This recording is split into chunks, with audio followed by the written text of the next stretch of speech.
Hello there, world of tankers, and welcome to the channel. I'm your host, Droodles Blitz, and in today's video, I'll be playing in the AC Sterope. This is the Tier 9 Blitz Nation Collector Heavy that Wargaming just released into the game. Now, I've already made my whole review on this vehicle, but today, we're going to be talking a little bit more about the Blitz Nation tech tree itself that will be coming into the game here fairly shortly. As most of you are aware, and if you're not, Wargaming is adding a Blitz Nation tech tree. And it's going to start at Tier 4, make its way all the way to Tier 10.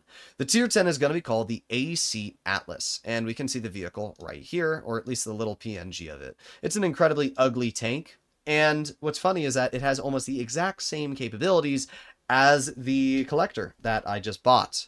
The guns have the exact same damage per shot. DPM is pretty similar, especially because the Sterope is a Tier 9.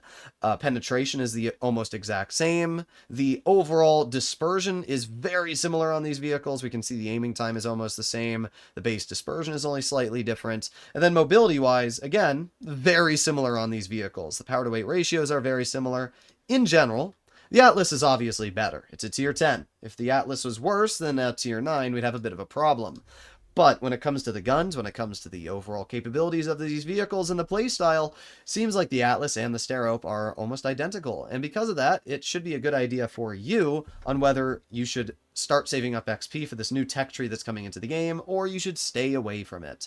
Now, I have decided that I'm not going to be running the auto-loading gun on this tank or probably the Atlas when it gets released. And the simple reason why is because the autoloader is a piece of trash. The accuracy is terrible, and in general, the gun just isn't very good.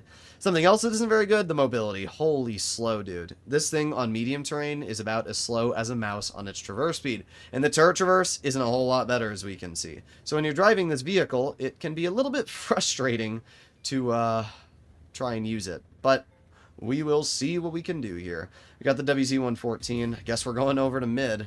Not sure what the enemy team's doing, but we'll see.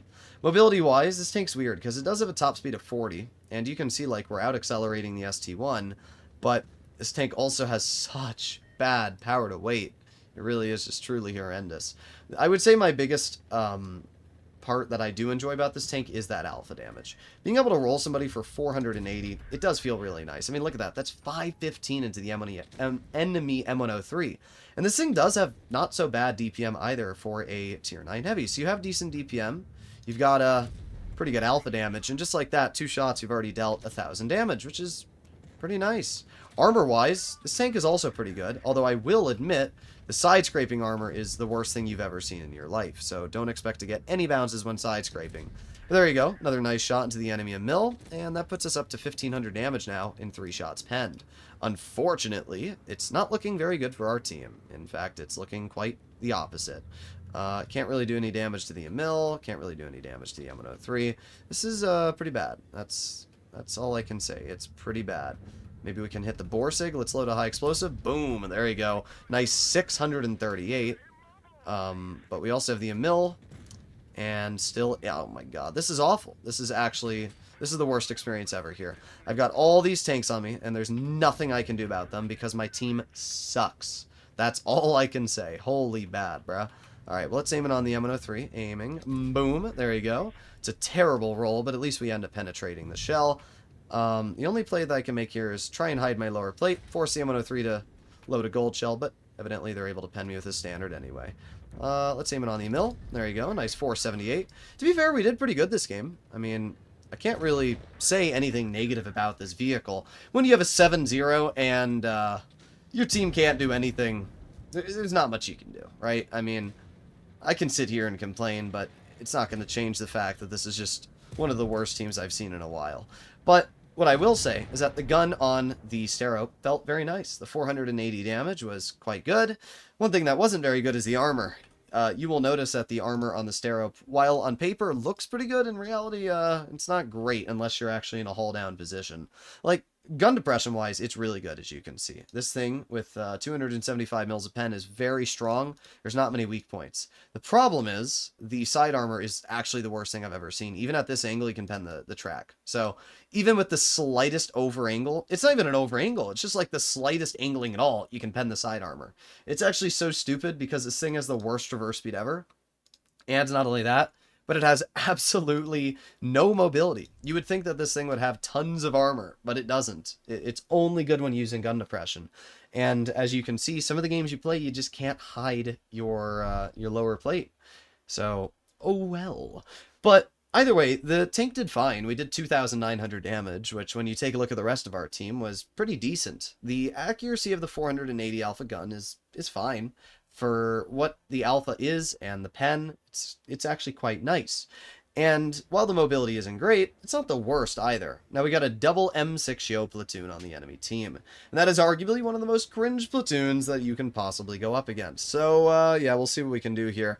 We are going to start by making our way to base B, I'm thinking.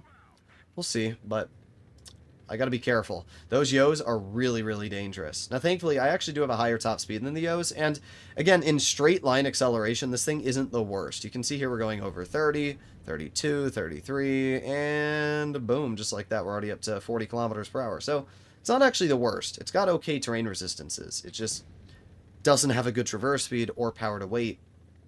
So, we can see a mouse tank. I'm gonna take the safe route, which is down low. At least with 8 degrees of gun depression, we can work the ridgeline decently well. We have the enemy Yo, which, we love that. Just a random, okay. And the Yo's just going to drive out into the open. Not really sure why. I just always love how there's just a random tank destroyer. The funniest part is he's in the open and just not spotted. Like, we love tank destroyers. Well, let's go for his track wheel. The accuracy did not like me there. Let's reload again.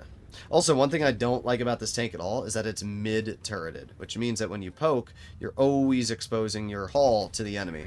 But at least we do get a nice shell into the enemy Leopard.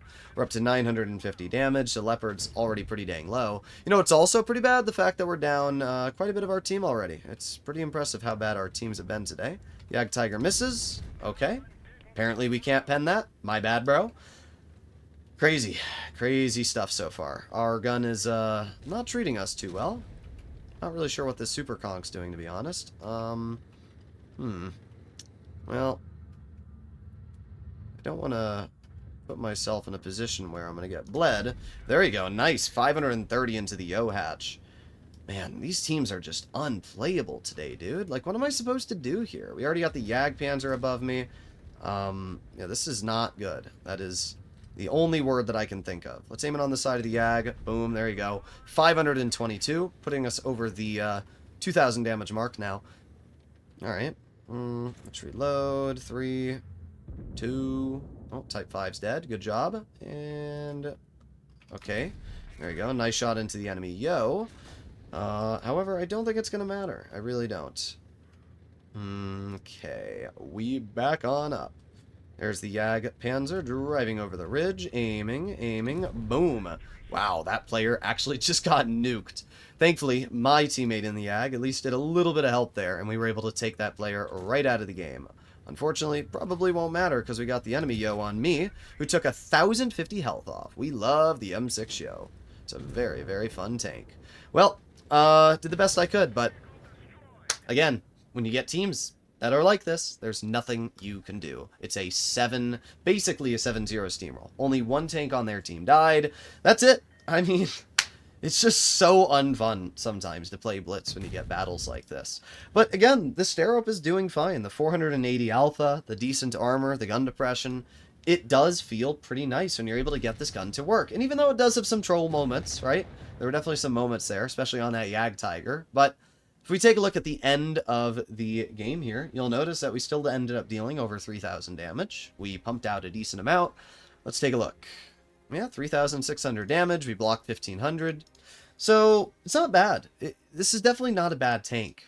I wish that Wargaming had done a better job balancing its armor and mobility. I think that it should have been better traverse speed, and maybe a slightly better power to weight ratio, and a little bit better track armor. I'm not really sure why the tracks are so weak on this thing. Make your bets in the comment. Can we get a single win in today's video? Well, we're going to find out. What do we have up against us in this game? Some tier 8s. Got a bunch of heavies, so I'm obviously going to make my way over towards the heavy flank. Okay, here we go. It's really interesting that I'm using the single shot on this vehicle because, as many of you know, I normally say that autoloaders are the most overpowered, and they normally are, but I do not like the autoloader on this tank. I seriously think it's a piece of trash. It's just terrible. I don't know why Wargaming decided to make it so unenjoyable, but alright, let's move up. I'm not really sure what our Contra car is getting mad at when the enemy team has 4 heavies. What does the Contra car expect? Us to go over to the medium flank? Either way, let's move over to this little pile of rebel here, and we'll see if we can get some...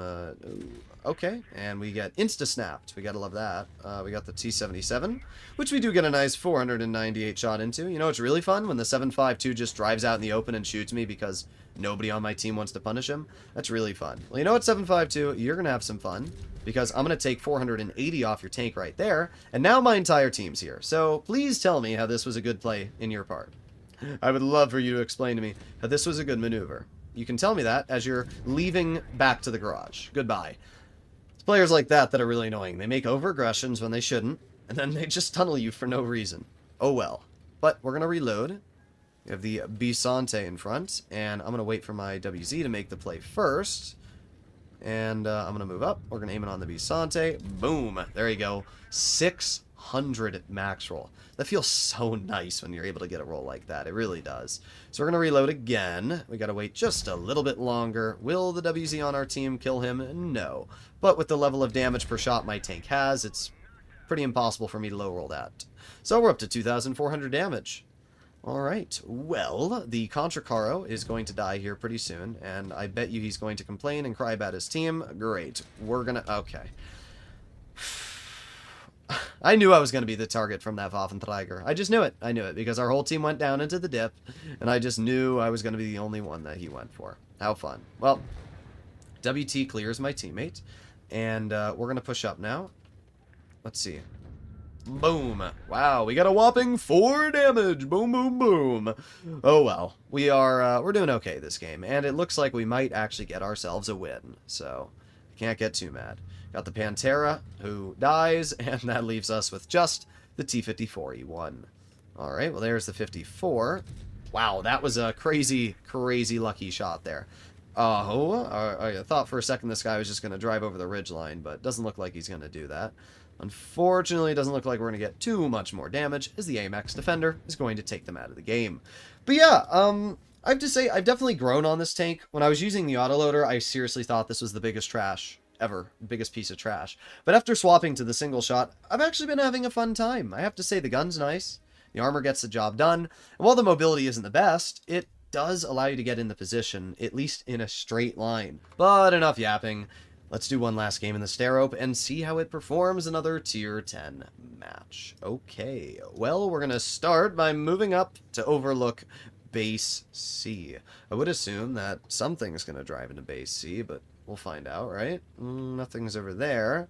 Hello? Really? Nobody stepped into the base. Oh, we got a Hori over here, of course. Horis are my arch nemesis when it comes to Blitz. They do nothing but piss me off. Let's aim it on the side of the Hori. Boom. Oh. Great. It's literally like Horis have plot armor. Yep, and then he just snaps me. And hits me there. Yeah, my bad, bro. My bad. Oh, okay. That's my fault for looking at where the Hori shot me instead of, you know, anything else. But I seriously hate Hori players. They get away with whatever they want most of the time, even if they're trash at the game. I mean, name another tank that would have hit that shot. You can't. But Hori players can, because they're the best, apparently. Alright, well, let's aim it on this Super Conch. Boom. Nice 445. I don't love this position I'm in. I'm a little worried about the Kampfpanzer, so I'm going to move over here, where we should be a lot safer. And if I reload just a tad bit longer, we can get the clear into the rear of the Super Conch. Not too bad. I'm not sure why that Super Conch is saying, okay, when it's pretty obvious you were going to die, my dude. Let's back up and see if we can get some damage into the enemy 100. Come on, keep on reversing. And, alright. Okay, E100 shots. We can aim it on your lower plate. Boom, look at that, 526. Again, the alpha damage on this thing just feels so nice. It really does. Being able to just chunk those big damage shots out. Alright, well, we reload. Kampfpanzer got quite heavily bled. We're going to aim it on the 92. There you go. Nice 499. And we're up to 2,300 damage now, which is totally chill. We got to back up, though. Definitely don't want to be in a position where this Kampfpanzer can just crap on me. They just shot. Okay, aiming in. Boom. There you go, 478. They're out of the game. We're up to 2,700 damage now, which is very nice. And let's see. T-92E1 shoots, misses. I'm not going to be able to hit the 92, rather tragically. Let's see if I can get the WZ. I don't really care if the WZ shoots me. I like how bro focused me over the Rhino, who was actively staring at him. But, you know, as usual. The Tier 9 Heavy, that's the threat, not the Rhino with its double shot capabilities. Either way, let's see if we can get just a little bit more damage out. There's one shell into the enemy 92E1, and just like that, we deal over 3,000. So, at least we get to finish off the video with a pretty good game. Here's what I'll say. I still feel like this line is going to be mid. I think that if I were to rate this tier 9, it would be a 6 out of 10. I don't really love this tank. The gun is nice. Being able to hit people for 480 feels really good, and the accuracy isn't actually too bad. The problem is, the armor doesn't really seem to work, because the tank is so slow. The turret is center mounted, which means when you're poking, it's very easy to get caught out in the open. Its side-scraping capabilities are actually useless, and because of that, it definitely feels a little bit underwhelming. And if the tier 10 follows this path, I'm also going to imagine the tier 10 might feel a little underwhelming. Personally, I think that the tier 10 and tier 9 need buffs. This being the tier 9, not the tech tree. But I guess we'll see. I guess we'll see when the line gets released. But if Wargaming does end up watching this video, I would highly recommend to buff this tank, give it a little bit more mobility, give it a little bit better side armor, and buff the tier 10 as well, because that thing's going to be a stinker if it gets released the way it currently is. But you guys can let me know in the comments what you think. Hopefully you enjoyed the video. I'll see you all in the next one. Bye-bye.